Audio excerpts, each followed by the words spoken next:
Welcome everyone, I'm Nick Finger and today I'm here with Jason Shields, the manager of Plunkett Orchards, and we're talking about mechanical hedging in this young rocket block. How long have you been doing it? Why did you start doing it? Why are you still doing it? So probably my initial findings with it was probably maybe 14 years ago.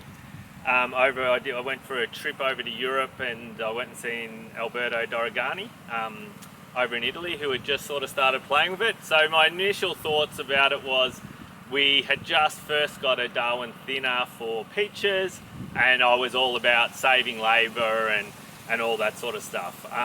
After the trip over there, I sort of woke up to realising it wasn't just about using a sickle bar and doing your pruning and then not having to do any other work. It was all a lot of techniques and timings to actually create buds in the tree and to make your trees potentially more light efficient as well as more productive without having to use the likes of Regalis and all these other tools to try and control vigour. Are you using it on everything, some bits?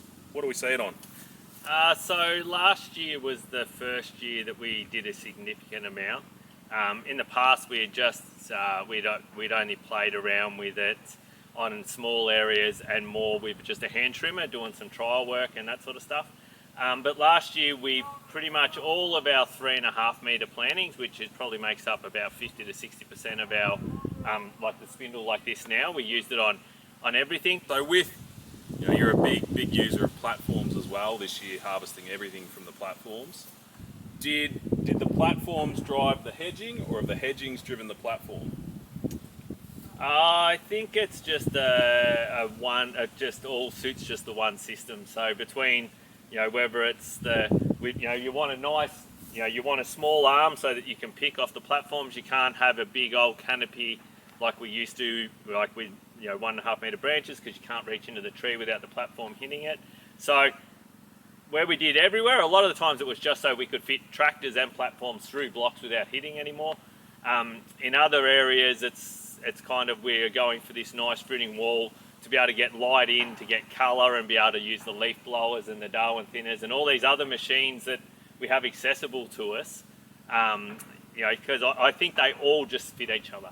Now I can imagine for some people watching the video, they hear knocking the end off a branch and they think vigour, vigour, vigour.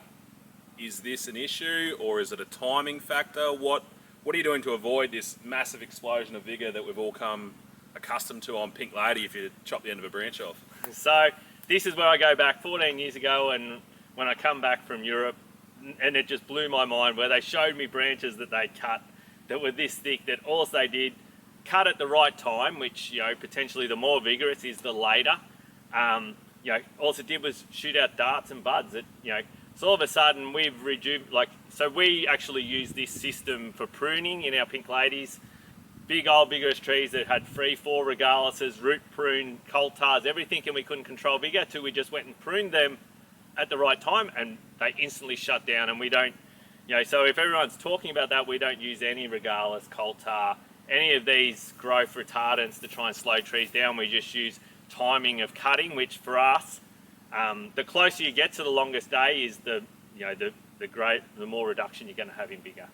But it's pretty much to the point where we say that longest day, then it's 2 weeks after the shoot, and then you'll still get a terminal bud. If you're pruning after the longest day, you might struggle to get a terminal. So hearing you speak, it doesn't sound like it's all about the labour saving. It's actually more about tree structure, fitting in with this idea of platforms, defoliators, Darwin thinners. But let's bring it back to labour. Is it saving you money pruning a block like this? Yeah, so in most of our, probably 50% of our blocks this year, all else we did was just renewal pruning.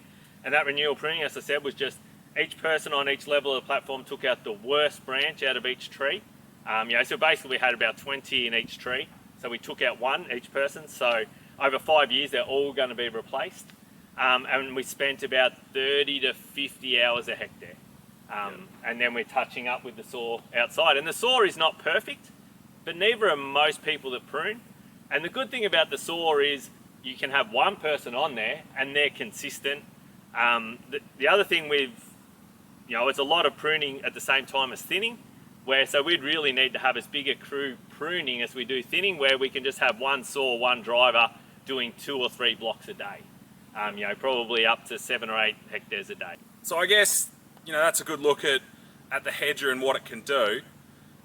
Key takeaways, I think, one is that yes, there is a reduction in the labour cost associated with that pruning, but more so than that, it's a new system of growing more of a fruiting wall, altering your timing, allowing you to get out of that deep dormant prune and into a spring summer prune and produce the benefits that maybe you can't with that winter prune.